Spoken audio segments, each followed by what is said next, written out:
Right, hi guys. Now if you recognise that date and you know I'm in Perth, we've just gone into a 5-day lockdown. So I've decided to take advantage of that. It's good to work to a deadline that I can't change. I'm going to mod this blaster. It's a Modulus. Mod the Modulus. I'm going to put the pistol grip up here and 3D print myself a buttstock and do a few little quick cosmetic mods, and I've got a flywheel powered blaster. I'm going to also, do the usual, put a 9-volt battery in instead. So first things first, let's get the screws out. Just before I continue, just a quick shout out to a young lad, I believe he goes by the name of he does a few modding videos on YouTube, and he's done one on the Modulus and it was quite informative, simple, straightforward and easy to understand. Thank you for that, mate. Oh, there we go. So take that top off. Oh, look at that. No wonder it was erratic. That's the battery box. Now I'm going to use the battery box, but that's just going to hold a 9-volt. So I'll just rip a few bits out of this and grind a bit of plastic out and it'll be perfect. Now, first thing I'm going to do is take some photos of this so I remember how to put it back together. Mod was, I was very impressed with his video because he doesn't muck about. He just says, cut this shit off. Well, he doesn't use that word, but, and get to it later. So I'm going to start pulling out screws, pulling this thing apart, and we'll move on. Right, so there's our wiring out. According to the young lad online, you just need to keep one of these switches, which is fine. I will do that. I might keep them all anyway. So here's our pistol grip, which is again another 2 parts. Now it looks like it's going to be comparatively easy just to cut along that line, drop screws everywhere, cut along that line and mount this top bit back in there using the screws that are there. Yep, actually I'll cut along under there so I've still got those screw holes, and can mount that back in there. We'll have the pusher there, won't be a problem. So we're going to have this lower bit, which is it going to come off? Yes it is. I'm surprised it hasn't been heated on, and that will go over here somewhere. Yeah. But I was counting on these steps, being able to cut away one of them or 2 of them and use the next one as a guide that'll actually slide into this groove here and actually hold it in place. So I'll have to look into that. Next step is to work out how to cut this. Obviously I'm losing the magazine catch because it goes something like that. Okay, so I'm losing the magazine catch. But it should be a relatively easy thing to put in a new one using that pin as my pivot point. Put a spring under here pushing out, so the magazine, the catch is always engaged except when you push it down. So yeah, shouldn't be a problem. Right, happy time. We've got a moulded in slot there, so I'm just going to run the tip of my X-Acto knife, the back of it, along there, and it'll cut it off easily. Now, I've already been doing this for a while, so it's almost all the way through. Yeah, that pin's going to be a bit of a problem, but oh, hang on, that's a mounting point for the trigger, so I need to keep that. Okay, so I'll have to go around that, so I'm going to have to Dremel around that little bit there. Right, with the aid of my little camera and my photos, got this back in, 2 screws just there and there, seems solid, works. Now what I've got to do is mount the pistol grip, mount the pistol grip, then work out the best route for the activating rod. Now they go there, so I'm hoping, yeah, there's space underneath, so probably go all the way under, maybe even come out through that bit of plastic, grind the rest of that off and have a pin sticking up and drill a hole through there, so when you push the trigger, you push that back. It's just a longer actuation. Alright guys, so you can see what I'm getting at. That's going to go roughly there. Now I've screwed that together. I'm going to put a couple of screws in this to hold it together. And if you can see that, I hope it's in, yeah, it looks in focus. You can see how wide that groove is compared to the pickaninny rail. So it looks like if I cut off the pickaninny rail, I'll be able to slide this in, you know, cutting and modifying as I go till I get to the point. Now my problem is I have to allow space for the battery door, but looks like I'm going to have to modify that. Yeah, probably cut it along that line and work out some way of holding it in. Probably it's just a screw on the side. So let's not procrastinate. Let's get on and make a gigantic mess of everything. Just put a couple of screws in this. Always when you're doing this sort of thing, when you're putting screws in to do work, put the screws, a few screws, as many as you can, around where you're going to do the work to hold it in place. So I've got 1, 2, 3, 4. So I'm going to put 4 screws there, one up here, one up there, and just to stop it flopping around. And then I can quite comfortably get on with working this plastic without fear of it, you know, twisting or getting it wrong because things are out of alignment. Now a little bit of, I don't know, information or me just showing off.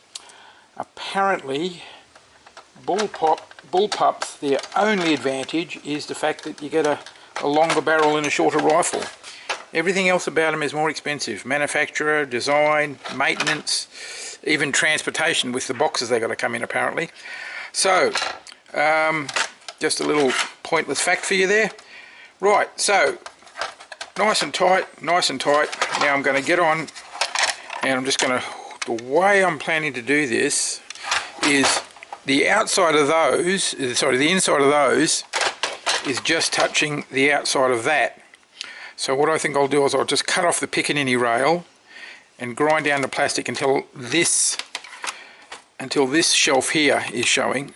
Take a little notch out of the front, maybe get rid of that little silly button, and slide the pistol grip in as far as I can.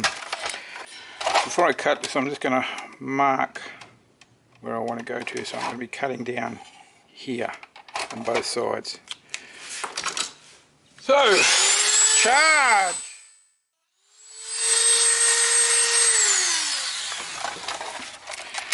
I'm quite surprised at the amount of worry and concern I have. I think it's simply because I don't normally work this fast. But I've set myself a deadline, so I'm going to stick to it. Remembering always to be safe and cut away from yourself. It's best to get this melted plastic while it's still a little bit cool. If you let it cool when it's flat up against the surface, it's much harder to get rid of. Because this is the same distance all the way along, I don't have to worry about trying to position it. All I'm trying to do is just check the width of that compared to that, so I can do it backwards. Yeah, I think it's going to work. What I'm going to do is gently widen this hole until I get to the point where this can just slide in.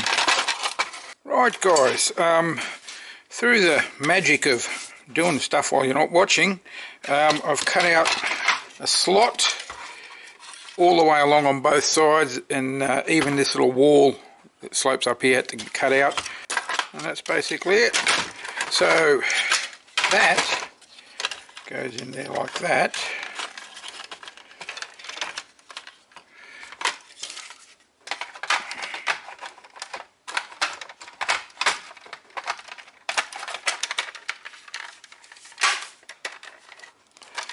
Right, so there we have it, first step.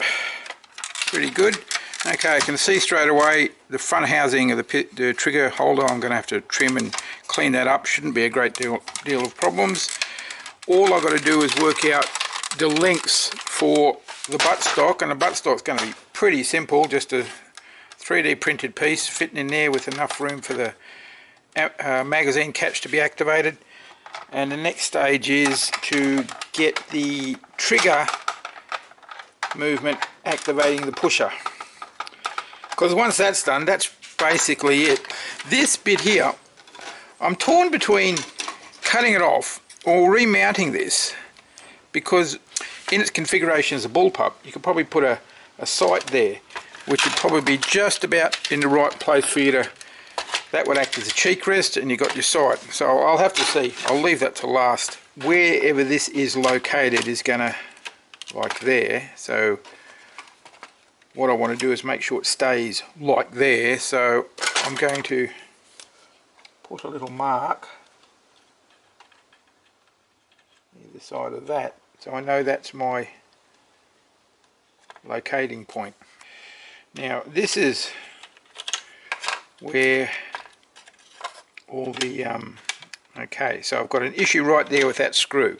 Now that screw holds the two sides together, so I don't want that in the way, so I'm going to have to grind this. Yeah, so it might just be that top tab, so what I'm going to do is just grind that off first and see what happens. Probably going to have to grind off a little bit of this shape here. Looks like we're a go. Right, okay, bit of a stopping point here because I found a nice bit of mild steel which I should be able to shape to get up there. Trouble is, this is moving. I need to glue this in place and have it set so I can put the actuating rod in without fear of everything being out of place. So I'm going to use some of my Nerf plastic glue. Then I'll glue these in, clamp both sides together to hold it in, gluing each one only to its own side, so I can still pull it apart, of course, and just leave it to dry overnight. Right, hey guys, it's about 3 hours later, so what I'm going to do is put some of the gunk in here, both sides, press both sides of the shell together and screw it down and let it dry. So after I've actually got it in and screwed together, I can just pull the masking tape off and there's not going to be any waste.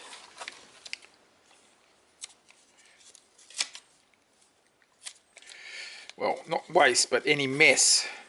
Another thing I also do, which I'm going to do as soon as I've done this, is I'm going to paint the actual body shell where the where it's going to mate with just some acetone to start the softening process. So this will help this stuff sort of flow together a bit better. Okay, so that's it there. Get some acetone.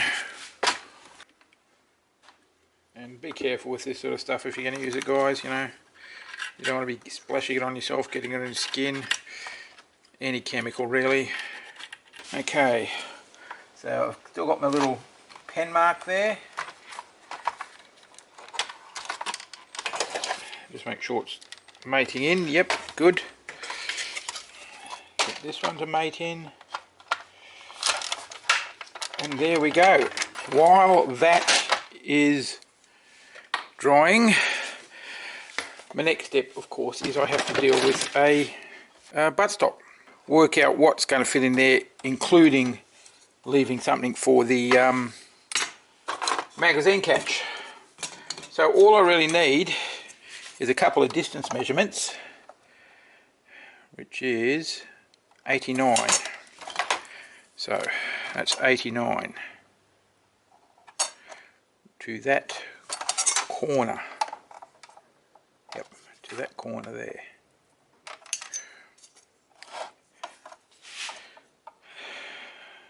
That's about 4 mil, that little bevel, and I've already got that measurement there. That's 50 down to there, but the magazine catch is just up here somewhere, I believe. So the magazine's catch actually sticks out there, so that's right at the bottom. So I'll simply print out an L-shaped piece of plastic that has that measurement here and this measurement here, and then another bit down there. So I'll just print that out and profile flat on the printer, and then I can place it on this, see what matches up, what needs to be lengthened, shortened, whatever. And I'll keep just doing that, because that way I'm using a lot less plastic than actually printing out a whole piece.